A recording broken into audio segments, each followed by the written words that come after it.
आप सुन रहे हैं जगत गुरु तत्वदर्शी संत रामपाल जी महाराज द्वारा लिखित पुस्तक गीता तेरा ज्ञान अमृत का पेज नंबर 88। परंतु परमात्मा सत्यलोक में सरगुण रूप में बैठा है, क्योंकि परमात्मा ने अपने वचन शक्ति से सर्व सृष्टि रचकर विधान बनाकर छोड़ दिया। उस परमात्मा के विधान अनुसार सर्व प्राणी तथा नक्षत्र बनते बिगड़ते रहते हैं, जीव कर्मानुसार जन्मते मरते रहते हैं। परमात्मा को कोई टेंशन नहीं, परंतु जब परमात्मा पृथ्वी पर प्रकट होता है उस समय सर्व गुणों को भोगता है। जैसे आम के वृक्ष को तो निर्गुण से सरगुण होने में बहुत समय लगता है, परंतु परमात्मा के लिए समय सीमा नहीं है।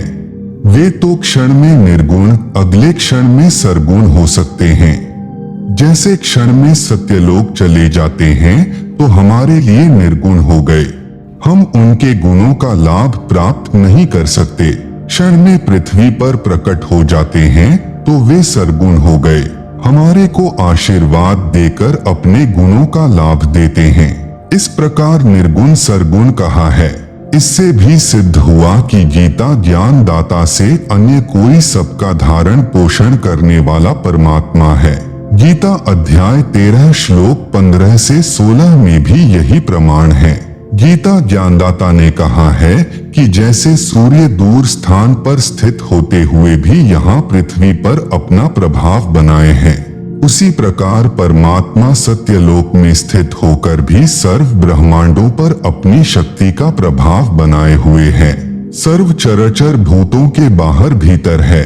इसी प्रकार सूक्ष्म होने से हम उसको चर्म दृष्टि से देख नहीं पाते, इसलिए अविज्ञेय अर्थात हमारे ज्ञान से परे है, तथा वही परमात्मा हमारे समीप में तथा दूर भी वही स्थित है। परमात्मा तो दूर सत्यलोक यानी शाश्वत स्थान में है, उसकी शक्ति का प्रभाव प्रत्येक के साथ है। गीता अध्याय 13 श्लोक 15।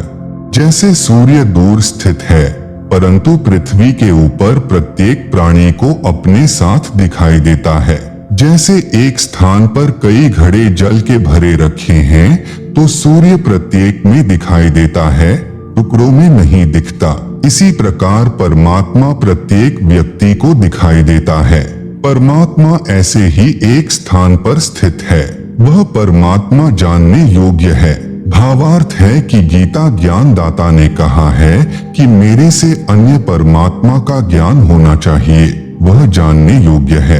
वही परमात्मा अपने विधानानुसार सर्व का धारण पोषण उत्पत्ति तथा मृत्यु करता है। वास्तव में ब्रह्मा यानी सबका उत्पत्ति करता वही है।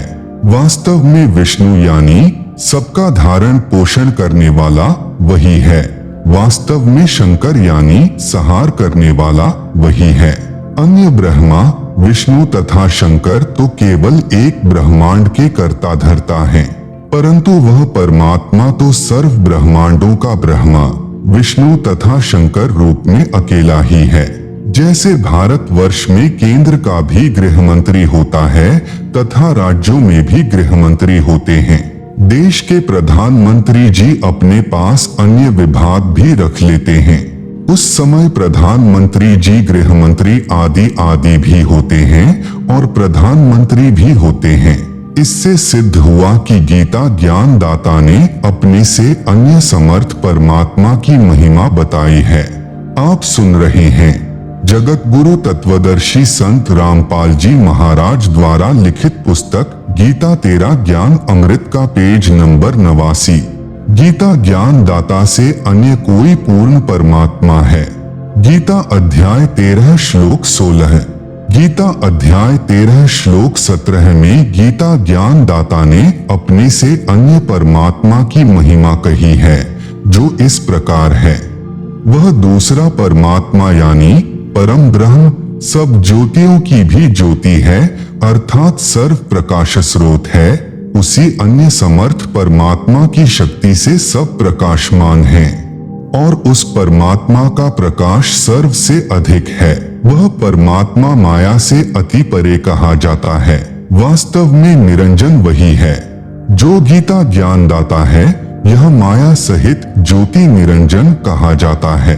वह परमात्मा ज्ञान का भंडार है, वह जानने योग्य है, वह ज्ञान गम्यम यानी तत्व ज्ञान द्वारा प्राप्त होने योग्य है। इस गीता अध्याय 13 श्लोक 17 में मूल पाठ में ज्ञानम ज्ञेयम ज्ञान गम्यम लिखा है, जिसका भावार्थ है कि ज्ञानम यानी जो ज्ञान परमात्मा स्वयं पृथ्वी पर प्रकट होकर तत्व ज्ञान अपने मुख कमल से बोलता है, इसलिए वह ज्ञान रूप है अर्थात ज्ञान का भंडार है। वह परमात्मा ज्ञेयम ज्ञानज्ञम यानी उसी तत्व ज्ञान से जानने योग्य तथा उसी तत्व ज्ञान से प्राप्त करने योग्य है। वह परमात्मा सर्व प्राणियों के हृदय में स्थित है। जैसे सूर्य दूर स्थान पर होते हुए भी प्रत्येक घड़े के जल में दिखाई देता है, वास्तव में वह उन घड़ों में नहीं है, परंतु घड़ों के ऊपर अपना प्रभाव रखता है, उष्णता देता है। सूक्ष्म वेद में कहा है कि ब्रह्मा विष्णु शिव राई झुमकरा, नहीं सब बाजी के खम सुनो राई झुमकरा, वह सर्व ठाम सब ठौर है राई झुमकरा, सकल लोक भरपूर सुनो राई झुमकरा। यही प्रमाण गीता अध्याय 18 श्लोक 61 में भी है। कहा है कि हे अर्जुन, शरीर रूप यंत्र में आरूढ़ हुए संपूर्ण प्राणियों को अंतर्यामी परमेश्वर अपनी माया अर्थात अपनी शक्ति से उनके कर्मानुसार भ्रमण कराता है, अर्थात संस्कारों के अनुसार अच्छी बुरी योनियों में घुमाता है। वही सर्वशक्तिमान परमात्मा सर्व प्राणियों के हृदय में स्थित है, अर्थात विराजमान है। इसी प्रकार परमेश्वर की महिमा गीता अध्याय 13 श्लोक 17 में कही है। इससे सिद्ध हुआ कि गीता ज्ञान दाता ने अपने से अन्य पूर्ण परमात्मा की महिमा कही है। गीता अध्याय 13 श्लोक 17, गीता अध्याय 13 श्लोक 18 में गीता ज्ञान दाता ने कहा है कि इस प्रकार क्षेत्र अर्थात शरीर, ज्ञानम यानी तत्व ज्ञान और ज्ञेयम अर्थात जानने योग्य परमात्मा की महिमा मैंने संक्षेप में कही है। मेरा भक्त पहले मुझे ही सर्वेस्वा जानकर मुझ पर आश्रित था।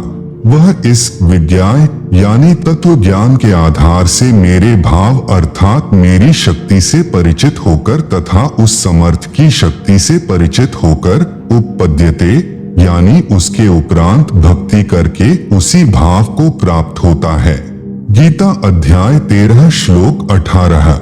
इसी प्रकार गीता अध्याय 13 श्लोक 19 में गीता ज्ञान दाता ने अपने से अन्य पुरुष अर्थात परमात्मा की महिमा कही है। आप सुन रहे हैं जगत गुरु तत्वदर्शी संत रामपाल जी महाराज द्वारा लिखित पुस्तक गीता तेरा ज्ञान अमृत का पेज नंबर 90। कहा है कि प्रकृति और पुरुष दोनों ही अनादि हैं। यहाँ पर प्रकृति से तात्पर्य सत्यलोक की प्रकृति से है, जिसको पराशक्ति, परानंदनी, महान प्रकृति कहा जाता है। पुरुष का अर्थ पूर्ण परमात्मा है। ये दोनों अनादि हैं। इस प्रकृति का भावार्थ दुर्गा स्त्री रूप की तरह स्त्री रूप प्रकृति से नहीं है। जैसे सूर्य है तो उसकी प्रकृति उष्णता भी साथ ही है, इसी प्रकार सत्य पुरुष तथा उसकी प्रकृति अर्थात शक्ति दोनों अनादि हैं। इस प्रकार विकार तथा तीनों गुण जिससे उत्पन्न हुए हैं वह अन्य प्रकृति है, उससे उत्पन्न हुए हैं, ऐसा जान। गीता अध्याय 7 श्लोक 4-5 में दो प्रकृति कही हैं, एक जड़ और दूसरी चेतन दुर्गा देवी। यहाँ पर दूसरी प्रकृति दुर्गा कही है। गीता अध्याय 13 श्लोक 19, गीता अध्याय 13 श्लोक 20 में भी अन्य पुरुषः यानी परमात्मा का वर्णन है। गीता प्रेस गोरखपुर से प्रकाशित गीता के इस श्लोक के अनुवाद में पुरुषः का अर्थ जीवात्मा किया। वास्तव में यहाँ पुरुष का अर्थ परमात्मा है। गीता अध्याय 13 श्लोक 20 का यथार्थ अनुवाद देखें गहरी नजर गीता में, जो हमारी वेबसाइट पर देखी व डाउनलोड की जा सकती है। वेबसाइट का नाम है www.jagatgururampalji.org। गीता अध्याय 13 श्लोक 21 में भी अन्य पुरुषः यानी परमात्मा का वर्णन है। इसके अनुवाद में गीता प्रेस गोरखपुर से प्रकाशित में पुरुषः का अर्थ पुरुष ही किया है। यह ठीक है। पुरुष का अर्थ परमात्मा होता है। प्रकरणवश पुरुषः का अर्थ मनुष्य भी किया जाता है, क्योंकि परमात्मा ने मनुष्य को अपने स्वरूप के अनुरूप बनाया है।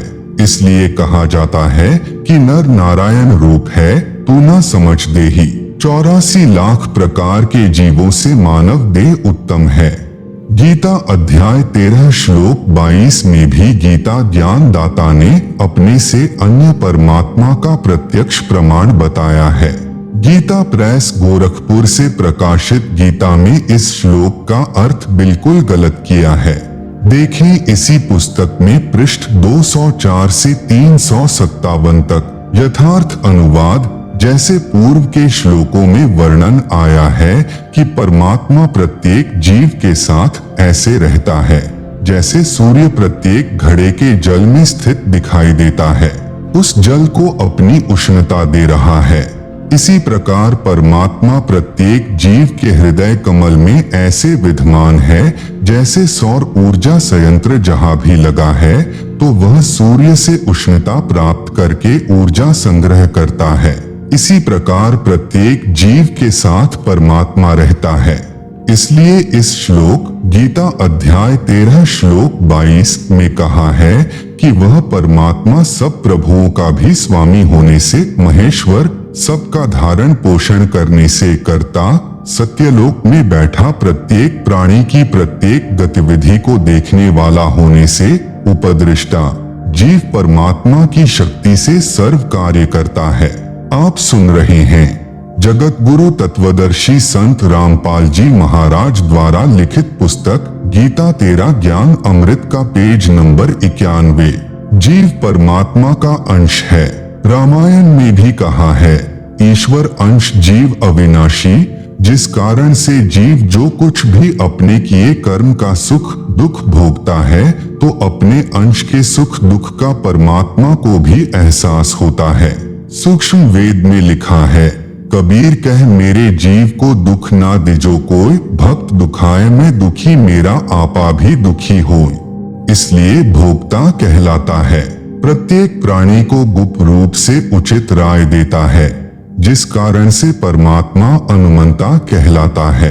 परमात्मा शब्द का संधि विच्छेद परम प्लस आत्मा यानी श्रेष्ठ आत्मा यानी परमात्मा। यदि कोई दुख का भोग भी देता है, सुख का भोग भी देता है। जैसे कर्म करेगा जीव वैसे अवश्य भोगेगा, तो वह परमात्मा नहीं कहा जा सकता, वह श्रेष्ठ आत्मा नहीं होता। जैसे इस काल यानी ब्रह्म के लोक में विधान है कि जैसा कर्म करोगे वैसा फल आपको भगवान अवश्य देगा। तो यह प्रभु यानी स्वामी तो है, परंतु परम आत्मा नहीं है। इस मानव शरीर में परह यानी दूसरा, पुरुषः यानी परमात्मा जो जीव के साथ अभिन्न रूप से रहता है। जैसे सूर्य प्रत्येक को अपनी ऊर्जा देता है, उसी प्रकार यह दूसरा परमात्मा उपरोक्त महिमा वाला है। जैसे सौर ऊर्जा से जो बल्ब जगता है उसमें सूर्य होता है, यानी सूर्य की ऊर्जा कार्य करती है। इसी प्रकार पूर्ण परमात्मा की भूमिका समझें। गीता अध्याय 13 श्लोक 23 में भी अन्य पुरुषम यानी परमात्मा बताया है। कहा है कि जो संत उपरोक्त प्रकार से पुरुषम यानी परमात्मा प्रकृति तथा गुणों सहित जानता है, वह संत साधक सब प्रकार से परमात्मा में लीन वर्तमान यानी रहता हुआ पुनर्जन्म को प्राप्त नहीं होता, अर्थात उसका पूर्ण मोक्ष हो जाता है। गीता अध्याय 13 श्लोक 24 में भी अन्य परमात्मा का वर्णन है जो गीता ज्ञान दाता से अन्य है। कहा है कि जो परमात्मा सूर्य के सदृश जीवात्मा के साथ अभेद रूप से रहता है, उसको साधक ध्यान द्वारा दिव्य दृष्टि से हृदय में देखते हैं, जैसे बिजली को टेस्टर द्वारा देख लेते हैं। अन्य साधक ज्ञान सुनकर विश्वास करके परमात्मा का स्वरूप स्वीकार कर लेते हैं। अन्य भक्तजन कर्मयोगेन यानी परमात्मा के कर्मों अर्थात लीलाओं को देखकर परमात्मा का अस्तित्व जान लेते हैं। जैसे संसार में लगभग 7 अरब जनसंख्या है, किसी का भी चेहरा यानी फेस एक दूसरे से नहीं मिलता। कवि ने कहा है, कई अरब बनाए बंदे आंख नाक हाथ लगाए, एक दूसरे के नाल कोई भी रलदे नहीं रलाए। इससे भी सिद्ध होता है कि कोई सर्वज्ञ शक्ति है, उसे परमात्मा कहा जाता है। कुछ भक्तजन परमात्मा के इस प्रकार के कार्य देखकर परमात्मा को मानते हैं। गीता अध्याय 12 श्लोक 25 में कहा है कि जो शिक्षित नहीं और जो न ध्यान करते हैं, न ज्ञान को समझ पाते हैं और न वे परमात्मा की संरचना से परमात्मा को समझ पाते हैं।